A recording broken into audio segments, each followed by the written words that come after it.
Bapak, Ibu, saudara-saudara, dan anak-anakku yang terkasih di dalam Tuhan Yesus Kristus, Shalom. Ada sukacita hari ini? Ya, pasti.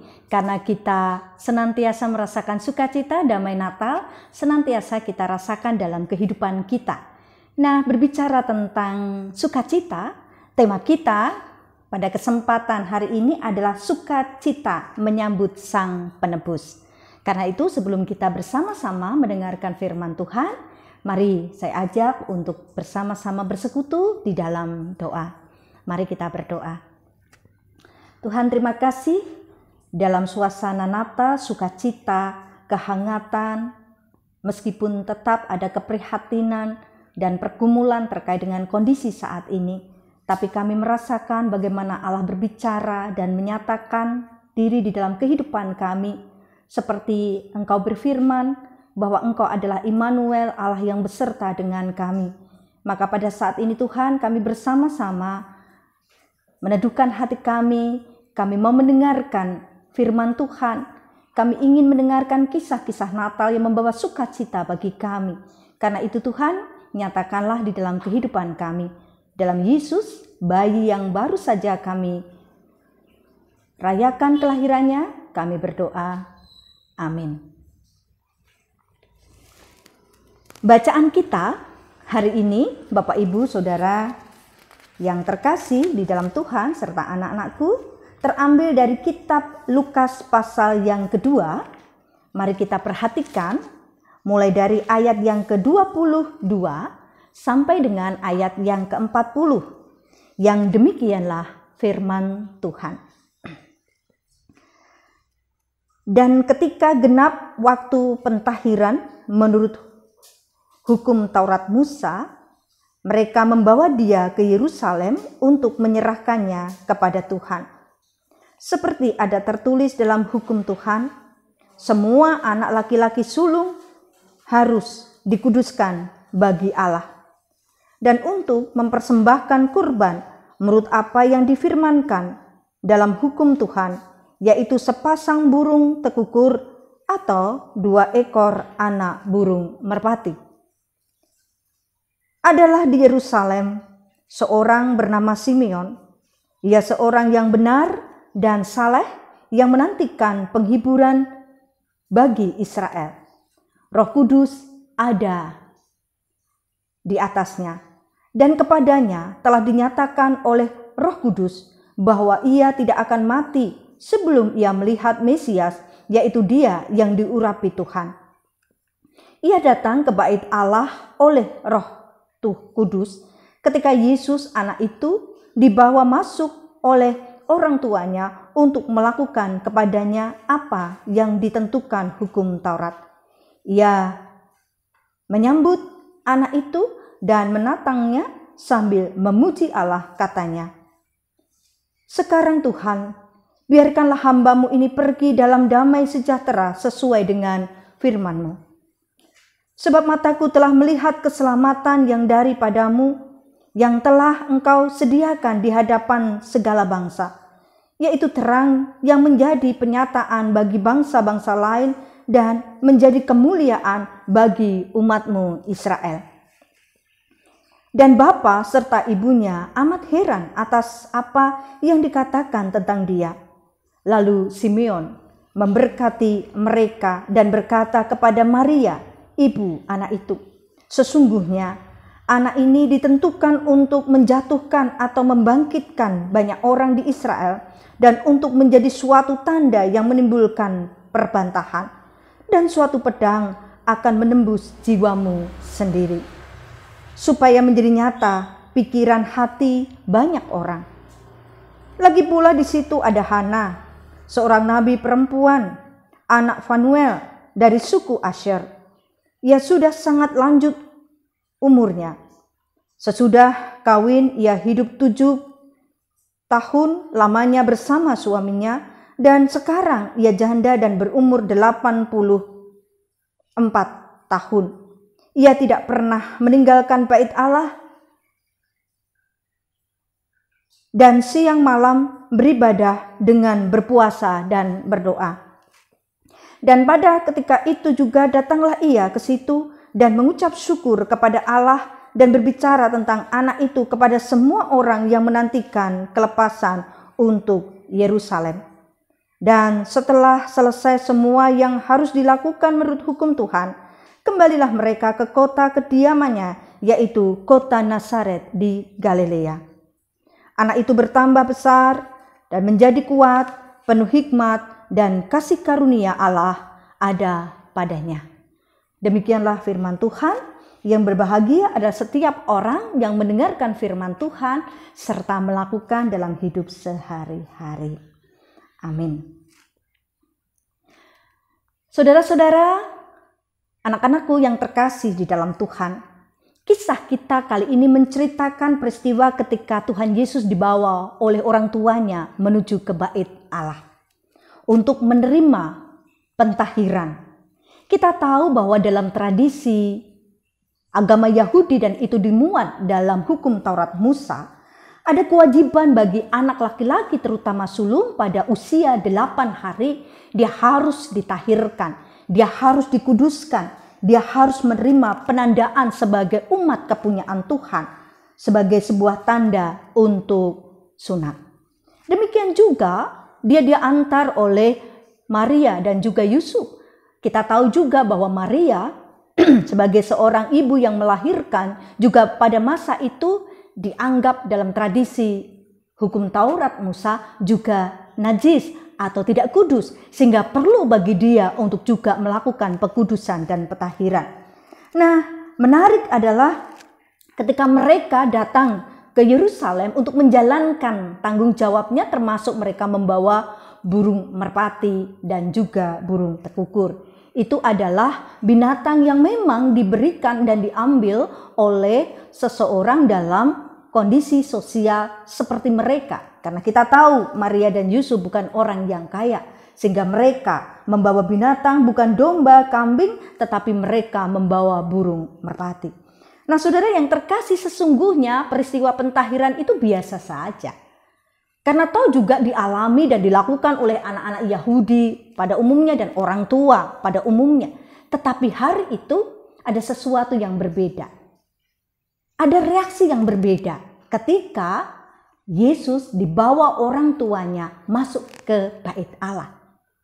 Secara khusus kita melihat reaksi yang berbeda itu ada di dalam diri Simeon dan Hana.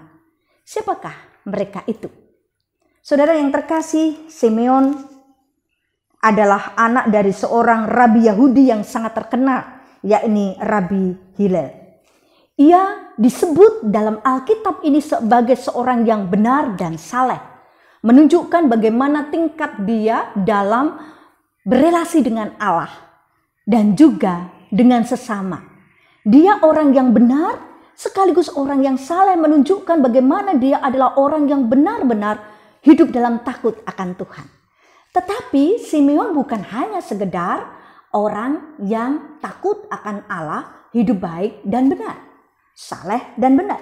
Tetapi disebutkan juga adalah bahwa dia di dalam dirinya memiliki karunia roh untuk bernubuat. Ini yang istimewa dalam diri Simeon. Simeon bukan hanya sekedar orang yang benar dan saleh, tetapi di dalam dirinya ada roh Allah yang bersemayam di dalam dirinya dan memampukan dia untuk menyatakan, menyampaikan nubuat Allah, dan itu terjadi. Roh Allah datang kepada Simeon. Ketika waktu itu Yesus kemudian dibawa orang tuanya, Roh Kudus bicara atas dia, lalu dia kemudian menjumpai bayi itu. Dan ketika dia menjumpai bayi itu, kemudian ada sebuah sukacita dan dinyatakan dengan penuh kegembiraan di dalam dirinya bahwa Mesias yang dinantikannya telah hadir. Sebagai orang yang saleh, sebagai anak seorang rabi, dia adalah orang yang biasa sekali untuk belajar tentang firman Tuhan. Dia belajar kitab Taurat, kitab Nabi. Dia sangat merindukan Mesias seperti yang lain, bahkan lebih daripada yang lain. Dia sangat menantikan janji Tuhan tentang Mesias itu.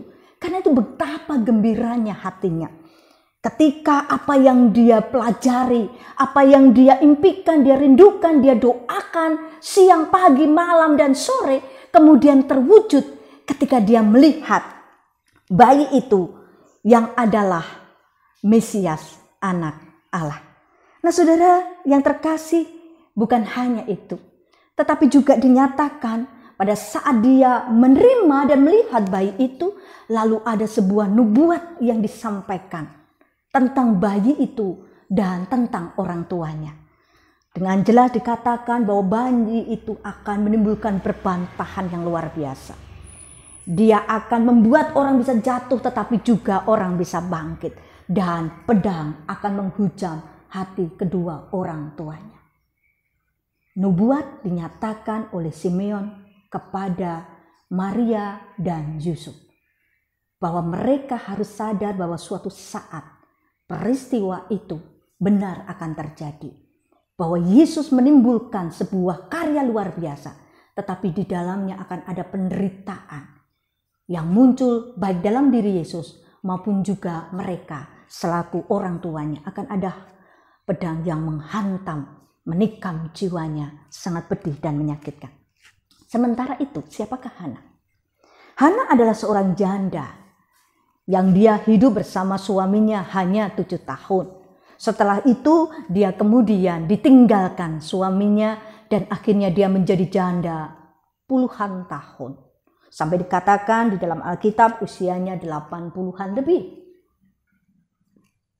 Dia adalah seorang perempuan yang lama menjadi janda. Apapun itu, maka menjadi janda bukan hal yang mudah dalam hidup seorang perempuan. Apalagi pada masa itu di mana aturan itu ketat. Maka di dalam diri Hana ada sesuatu yang kemudian dia rasakan. Dia tidak memiliki anak dari perkawinan itu. Maka dia merasakan kesepian. Dia merasakan tidak memiliki siapa-siapa. Dia merasa tidak lagi memiliki harapan untuk bisa membangun kehidupan keluarga yang baru dan lain sebagainya. Karena itu waktu yang dia lewati, dia pakai untuk datang ke bait Allah, berdoa, mengajar, puasa dan lain sebagainya. Sebagai upaya mengekspresikan rasa cintanya kepada Allah dan sesama dalam hidup kesendiriannya yang begitu sangat pedih dan sangat berat untuknya. Nah, karena itulah ketika dia menjumpai bayi itu, lalu dia menceritakan kepada banyak orang tentang Yesus itu dan kepada orang yang menantikan kelepasan untuk Yerusalem. Saudara yang terkasih di dalam Tuhan, dari kisah Hana dan Simeon, maka kita menemukan kemiripan.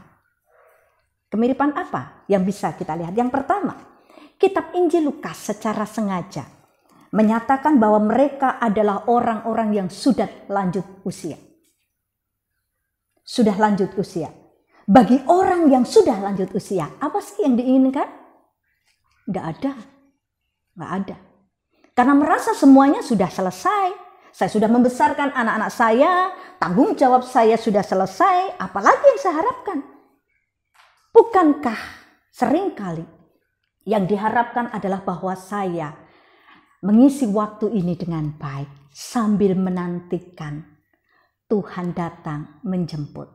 Maka Hana dan Simeon adalah orang-orang tua yang kemudian melibatkan diri, mengisi waktunya dan memaknai waktu yang diberikan oleh Tuhan untuk datang ke bait Allah. Mereka berdoa, mereka kemudian memuji nama Tuhan, mereka menceritakan tentang kasih Tuhan, mereka melayani Tuhan dan luar biasa. Dan bukankah itu seringkali dilakukan oleh kita semua secara khusus, orang tua, eyang semua, uti, kako? Bukankah itu juga yang dirasakan dalam masa usia senja? Seperti Simeon dan Hana yang mengatakan, Tuhan sudah cukup Tuhan. Sekarang yang kuperlukan adalah mengisi waktuku dengan melakukan hal yang baik sambil menyiapkan diriku untuk datang kepada Tuhan kalau Gusti nimbali.